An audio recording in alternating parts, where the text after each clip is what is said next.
Իդեպ, կառավարությունն այսօր սեպտեմբերի 25-ին որոշեց Լոռիում եւ Տավուշում ջրհեղեղից տուժածներին փոխհատուցում հատկացնել։ Եկեք վերհիշենք Փաշինյանի մի շատ հետաքրքիր հայտարարություն։ Հայաստանի Հանրապետությունը գտնվում է բարեկեցության պատմականորեն ամենաբարձր կետում։ Ջրհեղեղը տեղի է ունեցել 2024 թվականի մայիսի 26-ին, դեպքից անցել է 1 տարի 4 ամիս,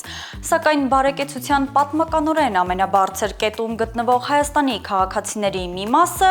դեռ փոխհատուցում չի ստացել։ Փաշինյանից հետ չէր մնում նաև ՀՀ նախագահը նշելով, թե Հայաստանում փողի խնդիր չկա։ Պարզվեց սակայն, որ փողի խնդիր չունեցող եւ բարեկեցության ամենաբարձր կետում գտնվող Հայաստանի բյուջեի ծախսերը կատարելու համար հերթական վարկն է պետք։ Եվ ուրեմն Հայաստանի պետական պարտքը ավելացավ եւս 150 միլիոն եվրոյով եւ արդեն անցնում է 14 միլիարդ դոլարից։ Ջրհեղեղից տուժածները դեռ չեն ստացել փոխհատուցում։ Տուն ու հայրենիք կորցրած արցախցիները զրկվել են աջակցությունից, բյուջեն պակասուրդ է տվել։ Սակայն Հայաստանի իշխանությունները 6 միլիոն դոլարով J-Lo-ի համերգ են կազմակերպում եւ միլիոններ ծախսում սուկ օրերին ֆեստիվալներ անցկացնելու համար։